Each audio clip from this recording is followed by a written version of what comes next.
Animals are really beautiful teachers about death. For the most part, they seem to be more kind of just accepting of what's going on. Welcome to Season 2 of the podcast, Spirit Doggies. I'm your host, Annie Fankhauser. This podcast series explores the spiritual connection between humans and dogs and is a companion to my short story, Dog Deities. Dog Deities is about a fictional society where people idolize their dogs, literally. You can learn more about the podcast and read the short story at dogdeities.com.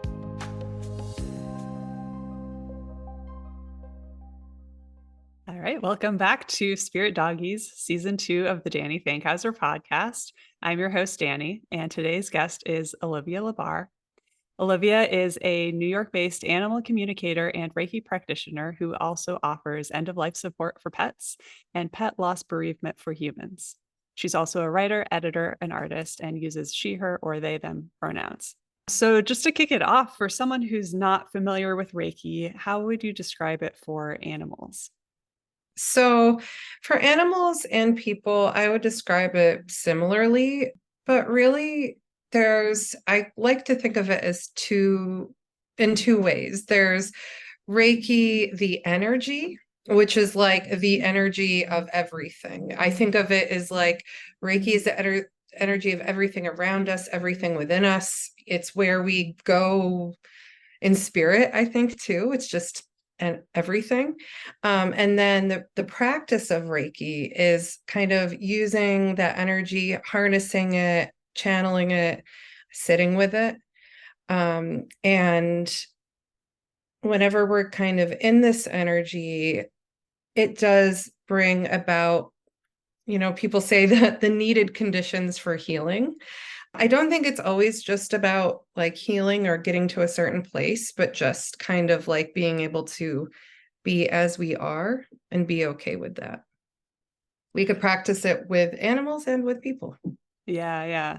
So there's a training involved, but it's also just something that's ever present that even without training, you're kind of engaging with it, maybe without even knowing it. Yeah, totally. And the training is all about like how to purposefully engage with it. And then there's like different trainings that go through different traditions or teachers. And then there's like an even longer backstory of like the origins of it in early Japan. So, Okay. yeah, there's a lot. Yeah. Yeah. Awesome. Yeah. And so in what you offer for pets, you do Reiki and you do animal communication. And so I assume when someone comes in for a Reiki session, maybe they have an issue that the pet is having, maybe like health or behavior related. And animal communication, I would assume, is more often they come in with like questions they want to ask. Is that sort of how it happens? And what are some of like the common questions people come in with? Yeah. So, well, actually, I always start the way that I now work is I always start with communication. We always talk with Okay. animals first. And then if we feel like it's appropriate, then we move on to Reiki, either in the same session or in later sessions. Yeah, so communication is really like getting a better understanding between the people and their animals when that's communication with animals who are still living. And then, I also do communication with deceased animals that's helping them like, connect with them in spirit. Reiki, usually we end up doing it when animals are having like a lot of anxiety, a hard time adjusting to different situations, such as a move or new animals in the house. There's many things we do it for, but then I also do a lot of Reiki around animals who are having illnesses. It's a great support when they're going through like medical treatment. And also it can be really supportive for animals for the their end of life transition, kind of even while it's happening. But then, yeah, for animal communication, first of all, it's just like we want to get consent before we do Reiki. And we want to like just see if that's something they're interested in. But really, yeah, people are coming to better understand. There's usually something that's going on. It's usually an issue. a problem. So like the animal is having like a new behavior they don't understand. Or sometimes it's like they don't seem to be feeling well, there's something off, but the vet is having a hard time figuring out what it is. Maybe the animal can help give us more clues to how they're feeling and what's going on for them. Yeah, it's usually like some sort of problem or issue. And they're like, why is this happening? Why are you doing this? How can I make it better? Like, is there anything you need that I'm not understanding? There's a lot. There's a whole range of things, but that's probably Yeah. yeah. Yeah. And are people usually coming to you? They've gone to the vet and haven't been able to figure it out. Or maybe like, I mean, for me, it was that I had adopted a new dog and just wanted to get to know her. Oh yeah, I definitely so it's a wide range of things. So yeah, like there it's sometimes it's because their animal isn't acting like normal and they have already gone to the vet and they can't figure it out. I don't diagnose, but like we can understand a little more what the animal may want or need or how they're feeling. But yeah, like adopting a new animal is a great reason like that people come like, hey, I just want to get to know them more. How are they adjusting? Do they need anything? I'm working with a few like a pair of poodles right now that are both newer who are like transitioning into their new home. There's all sorts. Some people are just like, oh, this is cool. I didn't even know this was a thing. Now that I do, I want to talk to my animal. Like I want to talk to them. So Yeah, totally. Yeah, yeah. it's like an option to get to know your animal on a deeper level. It's a relationship you already have, and so it's a way to engage with it.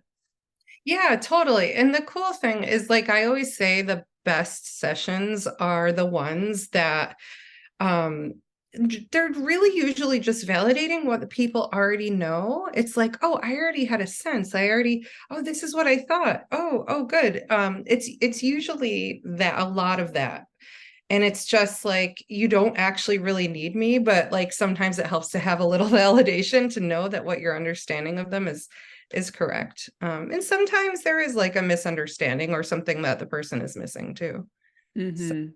yeah. Yeah. What's an example of that? Like that validation. Like, oh, I knew that she didn't like the sweater, or I mean, there's probably something that's like a more more relevant. Well, yeah, no, sometimes like animals don't love love wearing clothing. But yeah, let me think. Like, I don't know, it just happens all the time. Just today, like I was talking to an animal who like they moved into a new place and the animal was really like grumpy-ish, and the person suspected it was because there was a little dog downstairs that like they couldn't Oh, see or get to and they had no control over it. But yeah. like they didn't tell me that, but then the animal came through with like, this is the main thing bothering me right now. And it helped Uh-huh. them say, yes, okay, good. I thought so. And now we can work with that because we know what it is. Yeah, for sure. Yeah. Yeah, I feel like that's such a fascinating dynamic when you kind of know something but you don't really know it, and it's like it takes someone else kind of calling it out to be like, "Oh, yeah, like I was slightly aware." Yeah, totally. There's a Yeah. lot of stuff like that. Yeah. Yeah, so what's the most common question or issue people come in with, and then what's the strangest question that you've gotten? Um, yeah, so the most common, well, I will say number one is like, do you know how much I love you? People want the dog to know that, or the animal. Yeah, like do you Yeah. know, and it's even Oh, in spirit too, I'd say, like, do you know yeah. how much you mean to me? The person is asking the animal, and the animal is usually Yeah. like, yes, yes, yes, of course. That's Yeah. I'd say the next one for living animals would be like, what more can I do to make your life better? What can I do to meet your needs? And then, oh, sorry, my dog Lucy just made a noise there. She's like, well, I'll Yeah. tell you. Um, so you might hear them a little bit during this. Yeah. And then like yeah, for animals in spirit, another really common question is, what are signs? Like, how do I know that you are here? How can I connect with you? What are signs that you are like visiting me? Okay. Yeah. Yeah. Yeah. So the animals will kind of do that to maintain connection with the Yeah. person. Yeah. And like for some animals, that's like they'll be very specific, like this time you looked out the window and you saw this color of feather and whatever. And that was, Oh, I wow. yeah. And then sometimes it will just be like, hey, I've been trying to come into your dreams. Like, Oh, okay. Yeah. it'll be all sorts of things. Some will say like, hey, you might be looking for something visual, but like pay attention to the feelings you're having in your body, because like I feel that that's how I'm coming through more for you. And then they'll be like, oh, okay, I thought I would like see them, but really Mhm. I'm feeling them. So Okay. Yeah. So maybe they're like having a stressful day and they just feel a sense of peace, and that's the animal yeah, or even communicating. just like sometimes it's even like they pop into their head and then they feel like warmth or peace. And yeah. Oh, okay. And then, I'm sure, well, I guess I would ask like what's maybe the more surprising information that the animals share with people? Basically, a dog in spirit told one of my Okay. clients that she would be having a baby, like Oh, another wow. Oh, soon. And she was like, oh, I'm not pregnant. We weren't trying. What? And I was like, should I even mention this? This is so weird. This could be a sensitive subject, but I feel like the dog was like, come on, just say it. And I tried to never like really question it. I'm careful with my delivery, but I like brought it up. I'm like, yeah, he's really talking about like a new baby or you being pregnant. And then the next session I had with them, she was pregnant. oh my gosh. Yeah. Oh, wow. Yeah, and it was like surprising. So Okay. yeah, Yeah. so I'd say that's some of the weirdest things. A lot of animals also have like really good insights on relationships, like people's relationships with other people. So Okay. they'll say like, Yeah. I've noticed that you act like when you're around this person, like this is going on for you. You might be acting Hmm. this way, like I noticed you get really anxious around this person, or they can really see into the dynamics of that because they're really just noticing everything. Yeah, Mhm. I always kind of joke. I mean, I have gone on first dates where it was like a walk date, and so I brought my dog, but I'm always curious. I like come home and I'm like, so what did you think? Yeah, oh totally. I love it when they spill the tea on that stuff. They're usually pretty honest and like have are like Uh-huh. or they'll say, I noticed, like I had one person ask like her dog about the person she was dating, and the dog was like, well, he's pretty selfish. She's like, he's wrong. Like that was like, oh my goodness. Yeah, okay. Yeah. Another thing where you're like, well, I knew that, but now that the dog says it. Yeah, Yeah. exactly. Yep. Yeah. Any other stories about strange questions, even if it's not a dog or, maybe a different animal? Yeah, so there's one about a horse. It was so interesting. I had this session. I work with a lot of horses, and they're really awesome, and they're great communicators. And I had this one session with multiple horses, and then it was toward the end. She just kind of threw in there, oh, one of our horses died. It appears to have been like a murder or something, or like we don't know how the horse died. Yeah. And like we were wondering if the other horses would be able to give insight. And like one was kind of like, I want nothing to do with this or something like, and Oh, then the wow. two of the other ones like told on this one horse that it was actually another horse that killed the horse. Oh my gosh. And then, yeah, it was actually really sad. And they were kind of like fighting over another horse. Like in a And romantic way? yeah, well, I wouldn't say romantic, but maybe like mating way or Okay. hormonal. Yeah, there was Okay. something going on there. Yeah. And they were like, oh my gosh, but then it made a lot of sense to them once the Mhm. horses kind of described what happened. It kind of lined up and made some more sense. But I did not ever think I would be part of like solving a horse murder mystery type thing happening. Yeah, I feel like that just inspires like novels, sitcoms, like, where could where could this go? But I also feel like I mean, with that story, there's kind of the dynamic of like people seeing animals as sort of lower than humans, less intelligent, more kind of instinctual. But then sometimes we also talk about animals as being like higher and more spiritual and more pure. And it's sort of, so something about that story kind of places it like, nope, they're just, it's Shakespearean, Romeo and Juliet. Like they have the same kinds of like questions and issues that humans do. Yeah, but they also do have their own cultures, and like the different species have their own cultures. Like we're animals too, but like as humans, we have certain things that we do that say like dogs are like, what? That doesn't make any sense, Okay. or like Yeah. horses are like, nah, but like I think it's really important to point out like you don't in my work, I never look down on animals or like, or I try really hard not to. But and I also equally, it's equally as important not to place them like as these like they could be more evolved in a lot of ways or whatever, but I also don't think we need to be putting them on pedestals, like just like we shouldn't be putting other humans on pedestals either. It's like they're beings with their own sets of cultures and beliefs, but I think the important thing is to understand like they do often have the full range of emotions that we do. So, say someone's coming into a session with an animal communicator for the first time, going beyond like kind of some of those general questions of like, are you happy? Do you like your food and stuff like that? Do you Mhm. have like maybe 5 questions that you would recommend that people ask?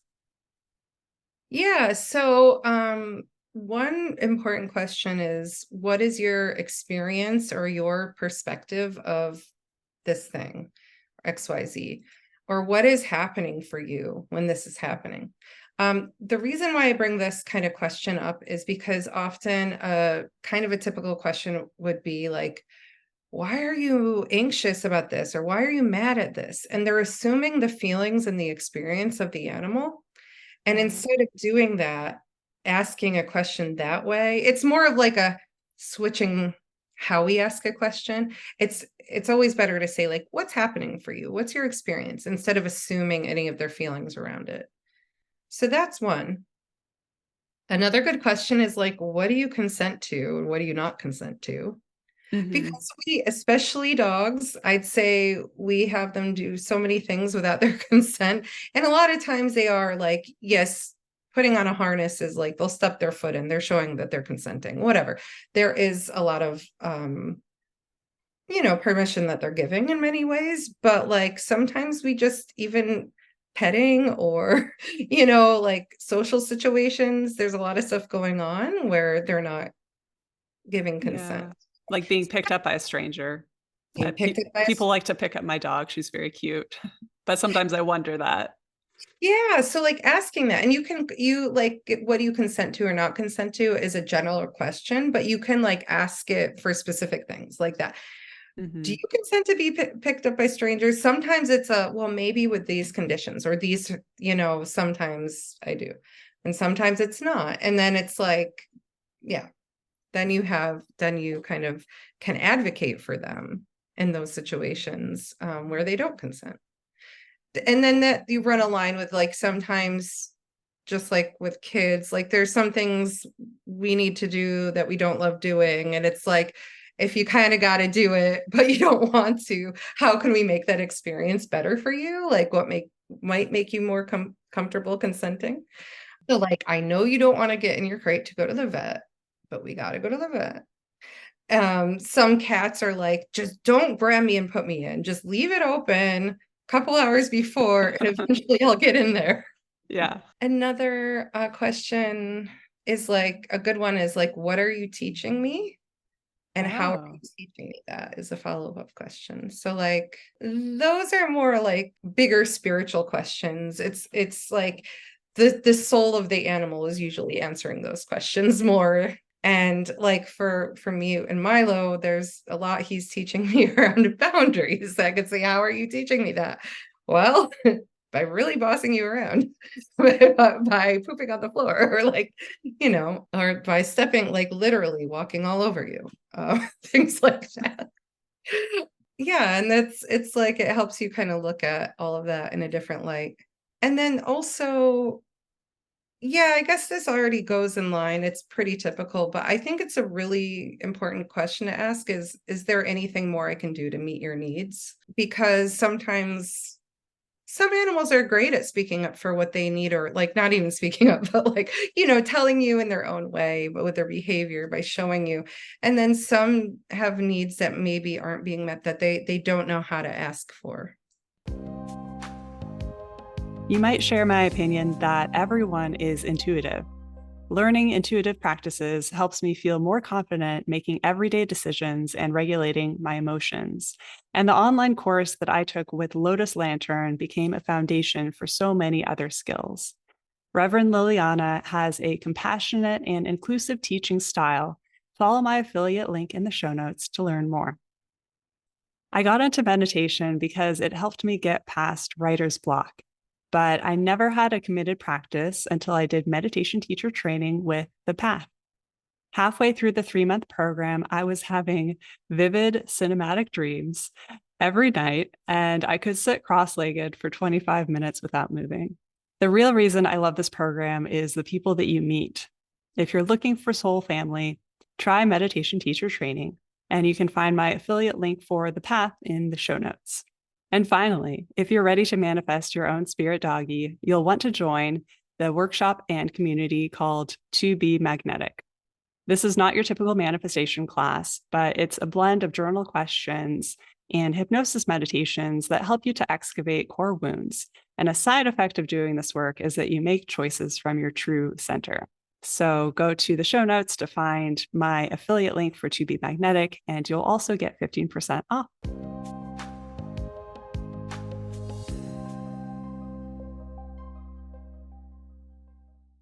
So just sharing a little bit about my dog Bambi. I adopted her when she was 10. She's my first dog. And I hadn't thought up front. I just knew that I didn't want to potty train. So I wanted an adult dog, not a puppy. But I didn't think much about the age. It was just like connected with her, felt like she was the right one for me. But then I would tell people about her and they would say like, oh, I bet she'll live to this age or she'll live this long. And like, it sort of slowly sunk in that I would outlive her. Mm. And I hadn't really thought about that, even though it's quite obvious. So it is something that a lot of people probably kind of avoid thinking about, don't really talk about that much. The idea of losing our pets and that it's, pretty inevitable. So I'm curious with the work that you do, what do you usually offer people to help, or what does the pet usually need to help transition? And then what does the owner need to help their dealing with loss?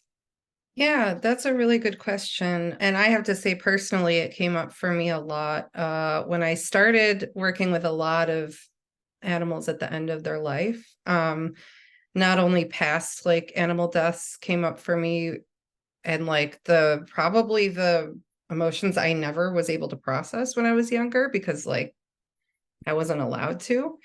And then also what came up is like, yeah, my dogs are gonna die someday, like before me, Yeah. probably. So yeah, it comes up all the time. And animals are, I found to be like really beautiful teachers about death. For the most part, they seem to be more kind of just accepting of what's going on. Sometimes there's like certain situations when they're in a lot of pain, or there's, like, accidents happen. That's sort of a different thing. But a natural death, like they're usually kind of okay with it. So I think first of all, they want their people to know like they're okay, it's gonna be okay.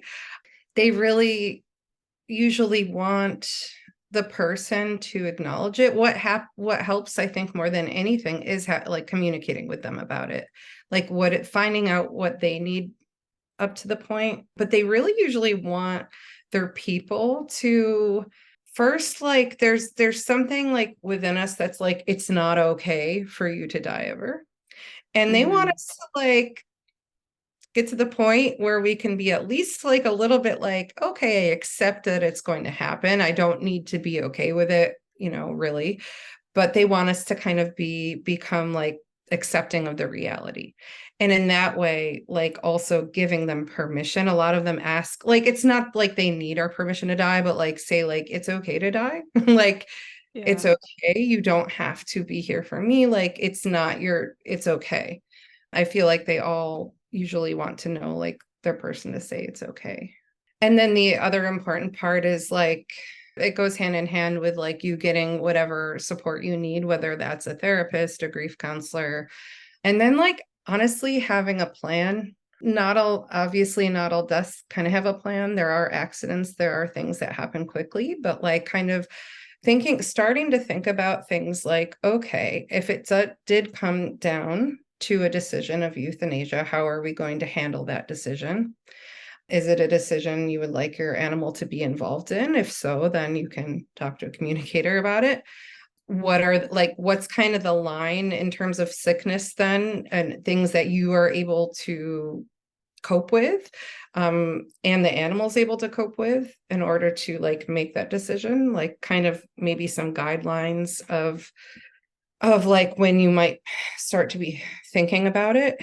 And have you talked people through that with the animal? And the animal will give feedback on like what point they would want to get to? Yeah, all the time. Sometimes animals are really like far away from it and they're like, I can't be thinking about that right now. And it's like, we don't Mm. want to put that on them. But sometimes Yeah. they're like, okay.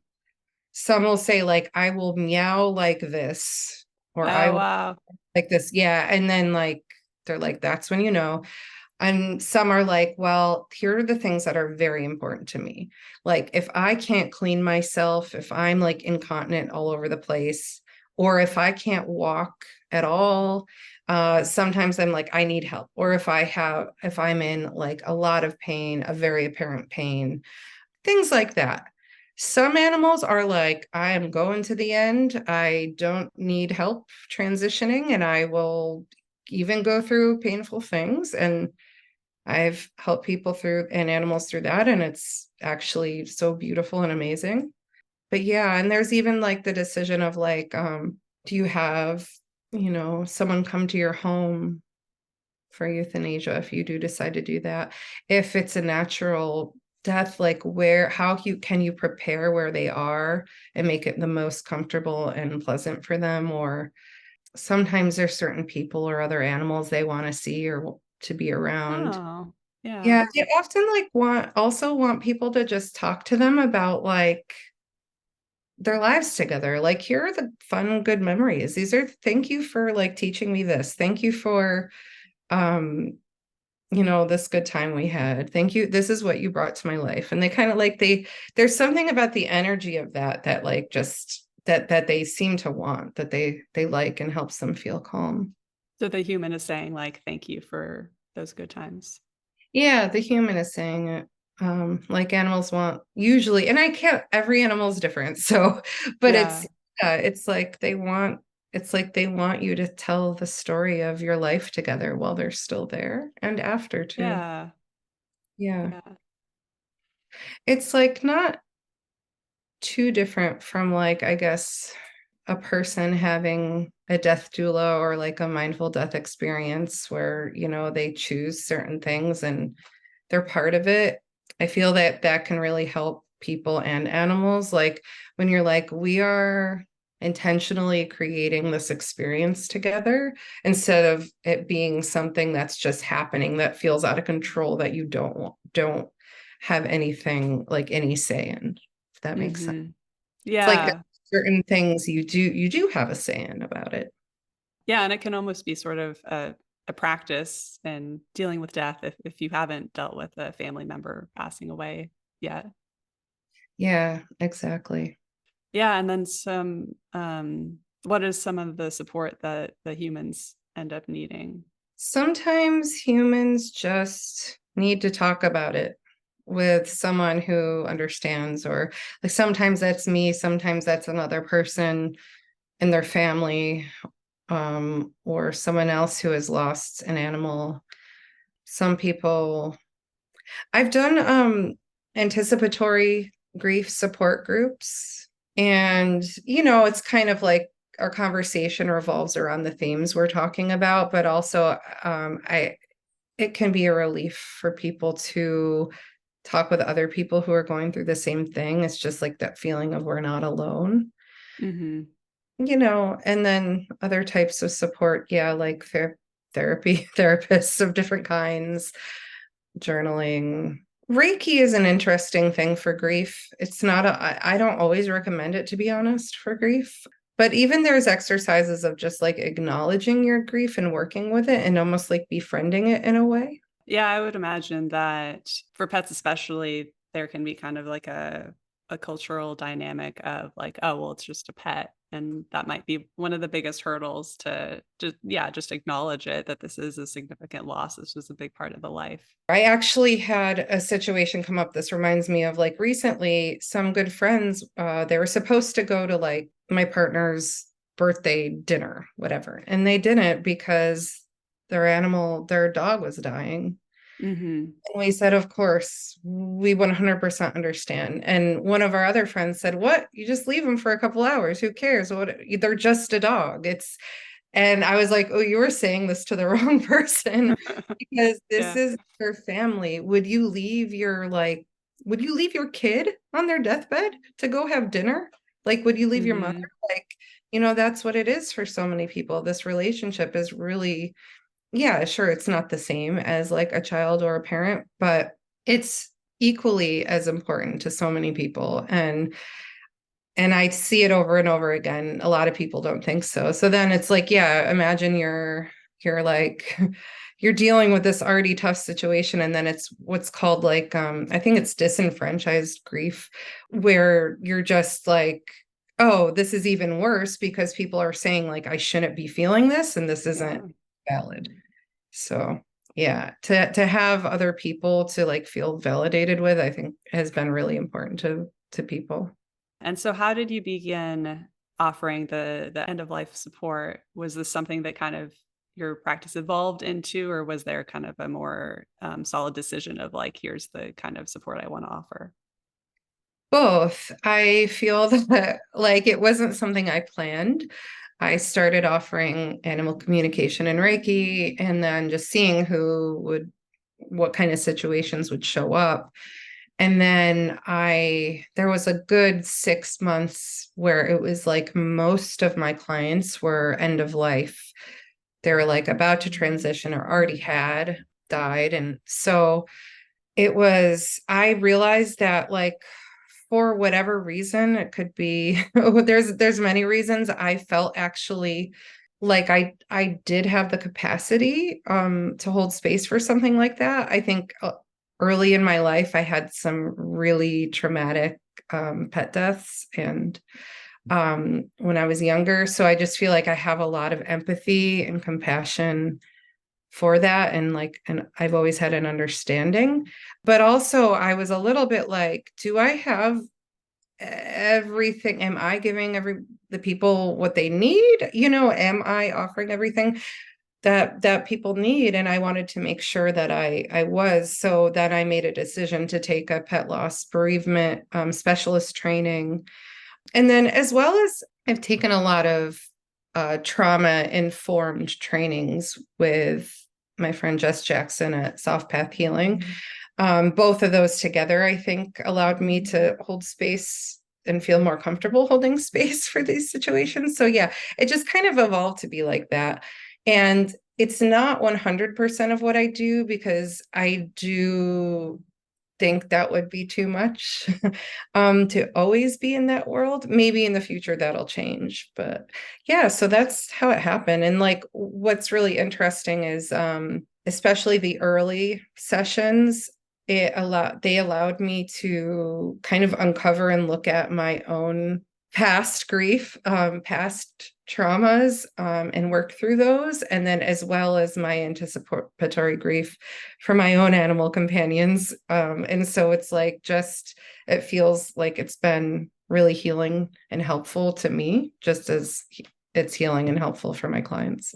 Yeah, absolutely. Yeah. And I can imagine it would be somewhat heavy to be doing that kind of work. Do you have kind of a ritual after you get off work to kind of release the day? Yeah, I do it actually throughout the day. And at the end of the day, I have kind of like an energetic thing I do. I call all my own energy back to me. I release and like send back with love or recycle as love the energy that's not mine. I like reset my energetic boundaries. And then I often do something like hands-on, like cooking or chopping or putting away the dishes or taking a walk or exercising to kind of just release it as well. That's interesting because even with writing, which for me, writing is kind of creativity and channeling are very related. Mhm. So when I was working on my novel, I found like I started to have physical problems with digestion. And so I really got into after a writing session, again, like cooking, going for a walk, like just getting back into the physical body. So that's an interesting correlation that when you're, yeah, doing the energy work and the animal communication, that is supportive as well. Yeah, and I'd say like that makes a lot of sense because I also write as well. Like it is very similar. You have to kind of like move the whatever energy comes up. Yeah. Shaking could be great too for it. Oh, or like singing karaoke. I love Oh, yeah. like or just putting on a song and singing. You're really like letting the energy move through you. Yeah. Yeah. That's a great tip. So let's go into your intuition backstory. So you sort of mentioned having animals growing up. Were you someone that was always talking to nature when you were younger? Or did you have kind of a specific moment that you activated the intuition? What was it like?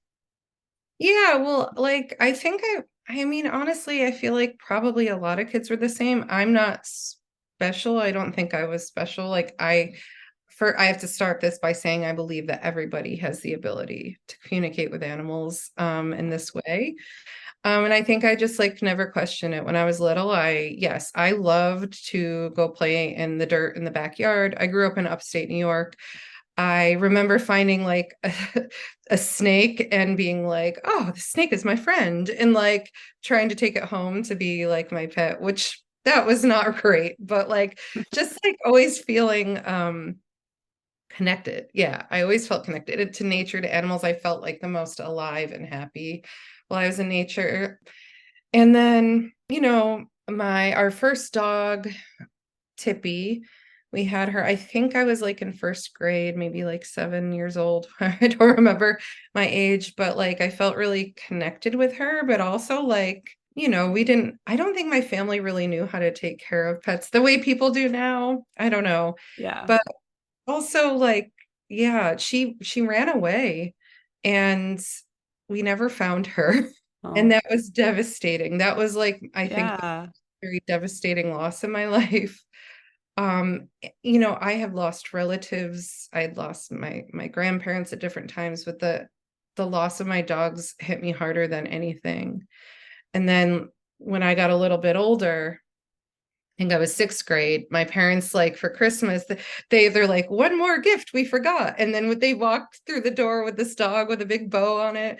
And Oh, he was a Keeshond named Omer, and he was amazing and fun and lots of energy. They're like these big fluffy dogs that I think they really belong in the snow. And we did get a lot of snow. But his death was traumatic because he attacked my neighbor. He oh, was a wow. sweet dog. Yeah, it was a little girl. She was over for dinner. She was holding a hot dog in front of her face, like being like, here, here. And we were like, no. And then he attacked her. And then Oh, uh, gosh. it was awful. And I just remember running to my neighbors and getting them, and then ambulance coming, and then someone taking the dog away, Omer away, and we never saw him. Wow. Euthanized him. We had no choice. Wow. Remember, that was probably the single most like painful thing when I was younger. Like I just, yeah, and when we were just expected to kind of move on and really not talk about it. So these things are important because like for a long time, it's kind of what shut me down in a lot of ways to like animals or anything. I didn't have my own pets for a while. Like my roommates and stuff had cats, and I was just like, I didn't connect with them because I just felt like I couldn't, like to me, connecting with animals, being vulnerable, like that meant pain. It meant bad. Yeah. Like, and then like all like, everything, all of my intuitive abilities and all that, I just kind of shut them off. I had in college, they started coming out more, and they like scared me. And I was like, Hmm. nope, nope, nope, nope, no. And Yeah. it wasn't until I got older as an adult. And then I went through, and again, death is a thing that has led me to a lot of places, but a death of a dear friend. I feel like I started for sure feeling her, seeing her after she died. And then I was going through a hard time, and I was like, I want a dog. I want a dog. My heart, that broke it open my heart again. And I was so vulnerable anyway. So I was like, why not get another dog? Why not get a dog? I'm vulnerable anyway. Yeah. I'm heartbroken. Like, and then so I got Yeah. Milo. And then it was that time of my life, like everything was changing. I was unhappy in my career. I had Milo. I got laid off from my job, and I started exploring things like Reiki, like receiving it myself, because therapy wasn't doing it anymore. Um, and just being attuned to Reiki, I decided to learn it because it was so wonderful. Learning it and attuning to it like opened up all of my intuition again. I started taking psychic classes, mediumship classes with people, and being like, kind of just getting back in touch with that part of myself that was always there, but I had been closed off to. And then I was with my psychic development and mediumship teacher, Nellie Resnick. Shout out. We were sitting in Prospect Park in Brooklyn together one day, and I was like, I need to get home to my dog Milo. He's been pooping on the floor. He knows not to. He's potty trained. Like, I don't know why he's doing this, but whatever. I have to get home to him. And she was like, well, why don't you just ask him? Why don't you just why don't you just ask? And I was like, Yeah. how do I do that? She's like, it's all the same things you learned in your psych that I taught you in your psychic development and mediumship classes. And I was just like, what? I just remembered that was a light bulb moment. I was like, this is a thing. I didn't know it was a thing that we could do. And then I like ran home, and I was like, sure enough, Milo pooped on the floor, and I was like, I'm going to ask him. And I was like, I looked up like videos about how to connect. I just like tried it and did it. And he was like, told me all this other stuff, but didn't really want to talk about pooping on the floor. I was like, okay, this is still cool. And then I later found out it was just because like basically I wasn't making it clear to him that he shouldn't or couldn't. He's like, well, whatever, it's not a big deal. I do it because I can, and you're letting me. And I'm like, oh, Oh, turns out we're working on some boundaries here. yeah. That just like spurred I just was like, to me, it came flooding back so easily. It did feel like a thing I've always done, but then hadn't been doing. And I just like, I don't know, the paths opened up. People were like, oh, we hear that you're talking to animals. Do you want to practice? And I'd be like, yes. And then it was just really amazing. I practiced so much. But he really led me down that path. Like if he wasn't pooping on the floor, I would have never have asked that question. And maybe I would have been led to animal communication, but it would have been a while. Because like in Hmm. the circle that I was in for learning, like there was nobody who was teaching it. And I actually had a really hard time finding mentors at first. Now Hmm. it's way more people are doing it, and it's more common. But I practice with my own dogs, Milo and Lucy, my other dog, who was newer, like who came a little bit later. Um, but they both really honestly taught me how to do it. And yeah, so just looking back at your story from kind of the bird's eye view, it does seem like kind of the pieces were in place for everything that you're doing now. So just having that kind of deep connection, experiencing the loss, and then getting a dog again, and kind of getting back on the bike in some ways. Yeah, totally. It was just like kind of like I feel like, yeah, just a refinding of myself, you Mhm. know, again. And like, yeah, loss was a huge part of it. Death was a huge part of it. The animals in my life, my dear friend also. And like, in a way, it's like I don't want to spiritually bypass or bypass like how hard it could be to lose Yeah. animals or people, but in a way there are gifts, there the gifts of vulnerability that came with that, of like cracking the pain of your heart being cracked open and your whole being cracked open. You have no choice Yeah. but to be super vulnerable. And then like also you're just super open to the Hmm. unseen. Yeah, absolutely. So it sounds like so you had done the intuitive training, by that time you had the first conversation with Milo, but it sounds like you were able to hear or sense. I'm not sure how you experience it, pretty quickly. For people who are wanting to kind of have a conversation with their pets, do you have any recommendations? Yeah, totally. Well, first of all, like the way that it could come through for people can be different. It doesn't have to be the same for everybody. And the way that it came through for me at that time is different than it comes through for me now. It did evolve and change. So I do believe like it kind of works for you, whatever way you need it to work, in whatever way your body, whatever it needs it to work. And then like it'll evolve just like anything.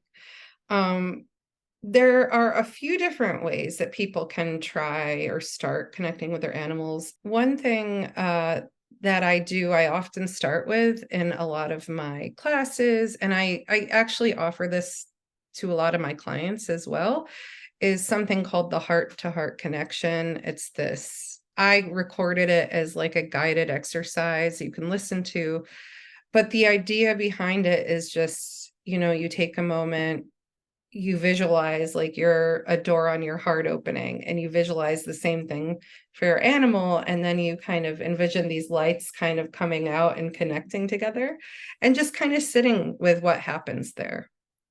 And then you can try to send little messages or feelings or images through that light, and then invite them to send something back to you. Mhm. It's a nice little exercise we try. Usually everybody feels something or senses something. Another way, if you're like big on writing, like I'm a writer too, you could like channel with them. So how you would do that is like set an intention to connect with them. You could say, I would like to connect with, like my dog Milo and only Milo right now. And I'm connecting with you, Milo, and I invite you to give me whatever messages you want, kind of like right through me right now. Set a timer for 5 minutes, 10 minutes, whatever, and just start Mm. writing. I actually have an offering that I just did called Love Letters from Your Animals. And that's how I do it. I just say to the animal, like, okay, tell me everything you love about your person. Or kind of like, and then I just write, they write through me. Oh, wow. Another way that is like less direct is at the beginning of the day, you can say, I'm setting an intention for messages to connect with you, my animals, my pets, whatever, whether they're in spirit or not. I'm inviting you to kind of talk to me or give me messages today. And I'll just try to remain open to it. And then just go about your day and then see what happens. Usually, like for me, it's like if I'm doing the dishes or in the shower, so much comes through. I'm like, when you have like that part of your brain that's just doing mundane tasks is occupied, and then you Yeah. have like, oh my God, oh, like I'll have revelations come through from my animals while I'm washing my hair. That works a lot of times for people. And then it's like really just the with all of this, the hardest part is not the doing it. The hardest part is the trusting that it's them, and kind Mhm. of separating out what is yours and what is theirs. Mhm. That was the exact question I had when you were saying in the shower, because I have ideas in the shower. So is it just practice that tells you like this is my idea versus this is communication? Yeah, it's practice. It's knowing yourself and how your ideas come through versus how with practice, you figure out like, oh, how something from an animal may come through is different. It's Mhm. also intention. So if you set the intention to connect with the animal, like that makes all the difference, you know. I also want to say, like, you don't want to always be open to everything all the time. Setting boundaries is good. So like you could set a period of time as well, and that could be helpful. Oh, yeah. Yeah. Yeah. Good idea. Yeah, when I first started, I would like be having animals in my dreams, especially like that time when you're like that liminal space before you sleep or when you're waking up. I would have Mm, I feel like all the animals were like like coming to me, and I learned a lot about boundaries and setting boundaries. yeah, definitely. Which is a good transition to so my short story Dog Deities, which is I'm releasing along with this podcast. Basically, they take animal divination to an absurd extreme. They watch like the dog's tail wag to decide what outfit to wear. So no boundaries at all. Yeah, um I was like, wow, a lot of this is so familiar. Yeah. yeah. But actually, something that one of my intentions with the podcast and the story was to really normalize the practice of animal communication and hint that like this is something that people can do. So I'm curious, what frequency do clients come to you? Like, how do they sort of integrate it into their lives? What does that look like? Yeah, I really hope that the people I work with come away with the understanding that they can communicate with their animals and they already are a lot of times. So sometimes that looks like sometimes if there's people who are super open to it and wanting to do more, I share the heart to heart connection exercise and then they start doing it more often. And then I'm like, you could change it to however you want. Other times, the way they integrate it into their lives is like just being really aware of their own energy, how that is affecting their animal companions and vice versa. Once you bring awareness to yourself and your emotions and what's going on, paying attention to your animals, you start to understand when you might be feeling some of their stuff too.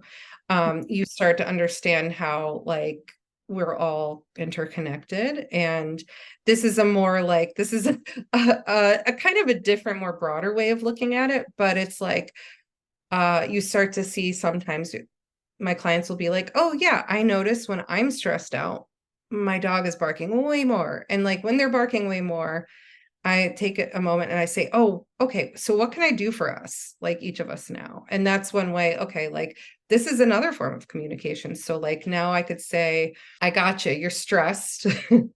Let's both go take a walk together and take a break or something. Let's both take a time out.